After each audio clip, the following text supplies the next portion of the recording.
வானொலி நிலையத்தின் பகுதி நேர அறிவிப்பாளர் திரு எஸ் சிவசுப்பிரமணிய பிள்ளை அவர்களை வாழ்த்துரை வழங்க அன்புடன் அழைக்கிறேன். ஒரு அருமையான விழா, அற்புதமான விழா, மகிழ்ச்சியான விழா. ஆனால் மகிழ்ச்சியில் ஒரு சிறு தடங்கள், மழை. ஆனால் பொதுவாக என்ன சொல்லுவாங்க அப்படின்னா, வானமே வரவேற்கக்கூடிய அளவில் ஒரு விழா நடக்குது அப்படின்னு சொன்னால் அது நாம் கொடுத்து வைத்தவர்கள் அப்படி தான் சொல்லணும்.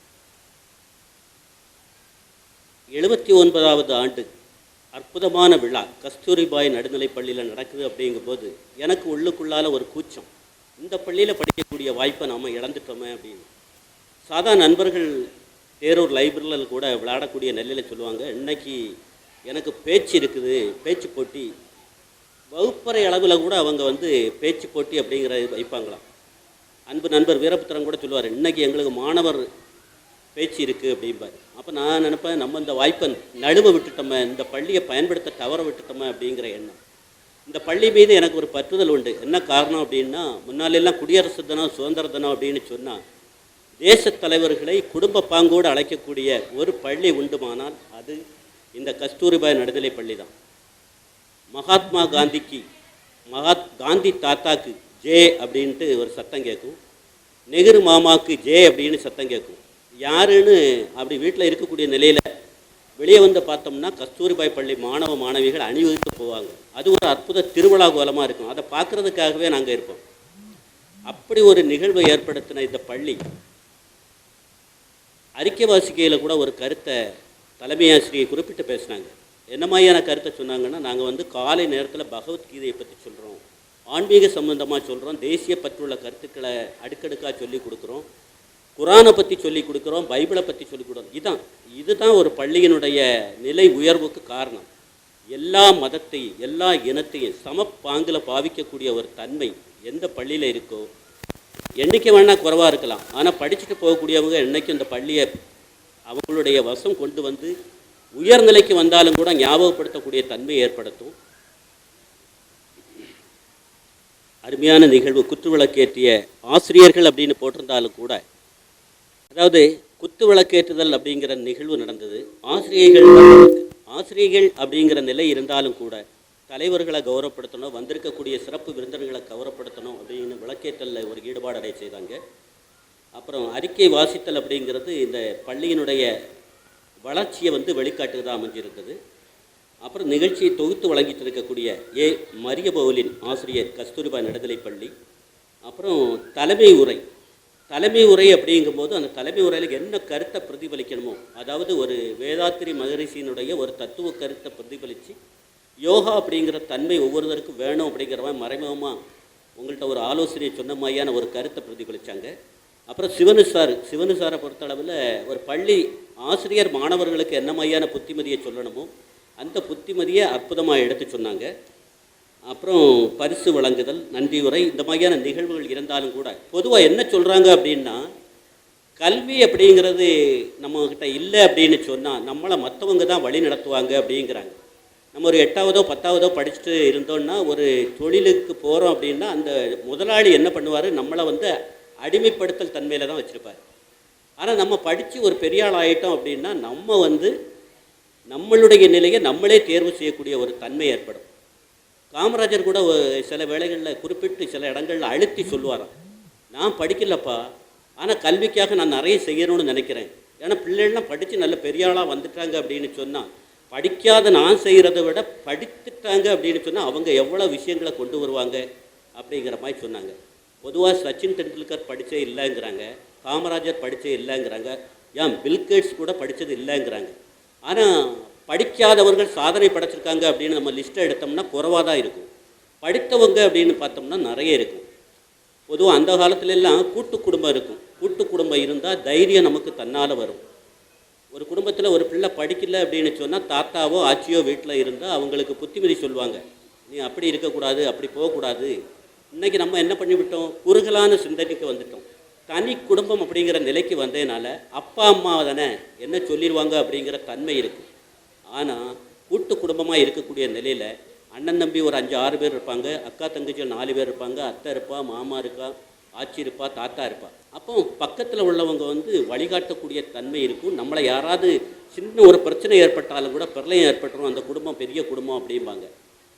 மாணவர்கள் படிப்பில் கவனம் செலுத்தணும் அப்படின்னு சொன்னால் பெரியவங்களுடைய வழிகாட்டுதலை கூடுதலாக எடுத்துக்கணும். வானொலியெலாம் கேட்கணும். வானொலி கேட்கக்கூடிய தன்மையை இந்த பள்ளி உருவாக்கக்கூடிய நிலையில் வரணும். வானொலி அப்படிங்கிறது உங்களுக்கு 1008 விஷயங்களை புரிய வைக்கும். ஏன்னா வானொலியில் தேர்வு செய்து ஒரு தடவை பேச வைக்கிறாங்க அப்படின்னு சொன்னால் வெற்றியாளராக தான் இருப்பாங்க. வெற்றியாளர்கள் தான் வானொலியில் வந்து பேசுவாங்க.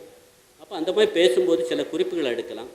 இந்த பள்ளியில் கூட சில விழாக்கள் நடக்கக்கூடிய நிலையில் கூட உயரிய தலைவர்கள் வேடத்தை போட்டு அவங்க வேஷமணிந்து வருகிறதை நான் பார்த்துருக்கிறேன். அந்த தத்ரூபமான நிலை அந்த பெற்றோர்கள்ட்ட வந்து ஒரு எழுச்சியை ஏற்படுத்தும்.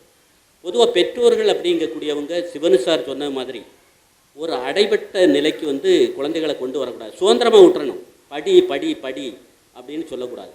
அவனுக்கே தெரியும் எப்படி படிக்கணும்னு. பொதுவாக ஆசிரியர்கள் அப்படிங்கக்கூடியவங்க எப்படி இருக்கணுமா, படிக்கக்கூடிய மாணவன் வந்து ஒரு சந்தேகத்தை கேட்குறான் அப்படின்னா அவனை விட படிக்காத ஒரு மாணவன் சந்தேகம் கேட்டால் அவனுக்கு வந்து நிவர்த்தி செய்யக்கூடிய தன்மையை கொடுக்கணுமா. படிக்காதவனையும் படிப்புள்ளவனாக மாற்றக்கூடிய தன்மை ஆசிரியர்களுக்கு வேணுங்கிறாங்க. 3வது பெற்றோர் ஆசிரியருங்கிறாங்க. மாதா பிதா குரு தெய்வம். குரு அப்படிங்கக்கூடியவங்க கடவுளுக்கு முன்னால் வச்சுருக்காங்க. அப்போ அந்த பிள்ளைகளை காலை நேரத்தில் பள்ளிக்கு அனுப்புகிறாங்க அப்படின்னா பள்ளியிலேருந்து வீட்டுக்கு போகிறது வரை அவங்க தான் பெற்றோர். அதனால் ஆசிரியருக்கு பொறுப்பு அப்படிங்கிறது இருக்குது. ஆசிரியருங்கக்கூடியவங்க அவங்களுக்கு வந்து கற்பிக்கணும், படிக்க சொல்லக்கூடாது, கற்பிக்கணும். ஒரு சொல்லை எடுத்து சொல்கிறோம் அப்படின்னா பகுப்பாய்வு செய்து அந்த சொல்லில் எத்தனை விஷயங்கள் இருக்குது அப்படிங்கிறத புரிய வைக்கணும்.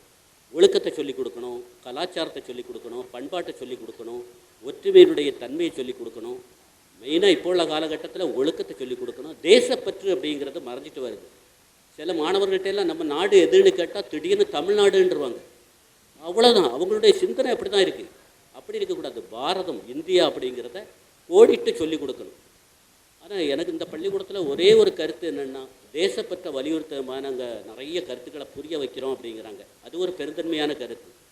ஆனால் ஸ்ட்ரென்த் என்னவோ 68 அப்படின்னாங்க. ஆனால் ஒரு குக்கிராமத்தில் நிறைய தமிழ் சார்ந்த பள்ளிகள் மறைஞ்சிட்டு வரக்கூடிய நிலையில் ஸ்திரமாக 79 ஆண்டுகள் நிற்கிது அப்படின்னு சொன்னால் அது சாதாரண விஷயம் இல்லை. தொள்ளாண்டி பிள்ளை சார் கூட தலைமை உரையில் கூட சொன்னாங்க, 80வது ஆண்டு சீர்வரிசை சகிதம் வரவேற்கமாக இருக்கணும்னாங்க. அப்போ நம்ம கிராமத்தில் இது நம்ம பள்ளி, நம்ம பிள்ளைகள் படிக்கலைன்னு பார்க்கக்கூடாது. நம்ம பள்ளி, நம்ம அது ஒரு தனியார் நடத்தினாலும் கூட இந்த பள்ளியை செழிப்பாக்க வேண்டிய தன்மை நமக்கு இருக்குது.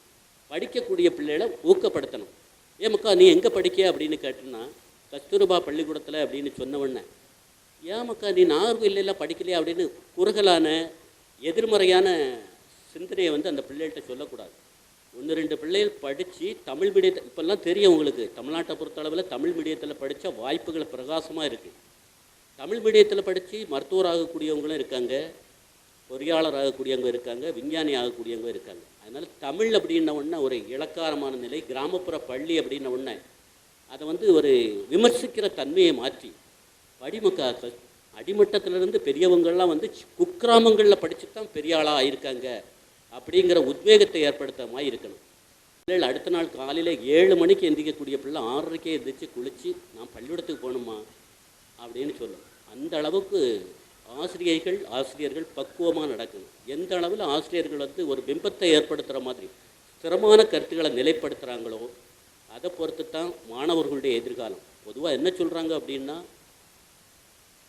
நமக்கு ஒரு சோர்வு ஏற்படுது அப்படின்னு சொன்னால் 20லேருந்து 19, 18, 17, 16 அப்படின்னு சொல்லிட்டு வந்தோம்னா அந்த சோர்வு நீங்கிருங்கிறாங்க. அதிகாலை விழிப்பு அப்படிங்கிறது முக்கியங்கிறாங்க. நிறைய பேரை பார்த்தோம்னா 8 மணி 9 மணிக்கு கூட முழிக்கக்கூடிய தன்மை இருக்கக்கூடிய நிலையில் ஒரு 4 மணிக்கு எந்திரிச்சு குழந்தைகளை எழுப்பி விட்டு பெற்றோர்கள் அன்பா கருணையா படிமக்கா அப்படின்னு சொல்லி சிறுபிள்ளை பிராயத்திலே கொண்டு வாங்க.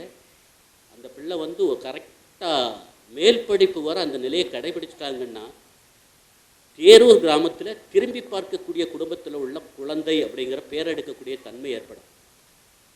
கண்ணன் இருக்கான், முருகன் இருக்கான், குமார் இருக்கான், ராஜ் இருக்கான், கிறிஸ்டோபர் இருக்கான், சாகுல் ஹமீது இருக்கான். எல்லாருக்கும் தலை ஒன்று தான். அவன் படித்தா மேல்நிலைக்கு வரலாம் அப்படிங்கும்போது ஏன் ராகுல் வர முடியாது, சாகுல் ஹமீது வர முடியாது? அப்படி யோசிக்கணும். ஏன்னா நம்ம பிள்ளைய மாதிரி தானே அவரும் 4ஆம் கிளாஸ் படிக்கான். என்ன காரணம்? அந்த பையன் மட்டும் 1வது தரத்தில். அதுக்கு சில இக்கட்டான நிலைகள் இருக்குது. குடும்ப சூழ்நிலை, பள்ளியோட படிப்பு இருக்கும்போது மக்கா அந்த கடையில் போய் ஒரு 10 ரூபாய்க்கு கொத்தமல்லி வாங்கிட்டு வந்துடுமாக்கா, ஒரு முட்டையை வாங்கிட்டு வந்துடும். அப்படி வந்து இடைஞ்சலான நிலையை உருவாக்கக்கூடாது. சாப்பாட்டுக்கு வழி இல்லாத நிலையை உருவாக்கக்கூடாது.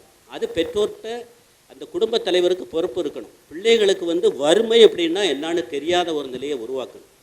அந்த மாதிரி வறுமை இல்லா நிலையை, வளமான நிலையை உருவாக்குனீங்கன்னா அவன் படிப்பில் மட்டும் கவனம் செலுத்துவான். பின்னால் உங்களை வசதி ஆக்கக்கூடிய தன்மைக்கு வருவான். இன்னும் கூட 1008 விஷயங்களை சொல்லலாம். ஆனால் பேச்சை கவனிக்கிறீங்களோ இல்லையோ, குழந்தைகளுடைய அலங்கார நடனத்தை பார்க்கணும் அப்படின்னு ஆர்வமாக இருக்கிறதுனால என்னுடைய உரையை நிறைவு செய்து விடைபெறுகிறேன். நன்றி, வணக்கம்.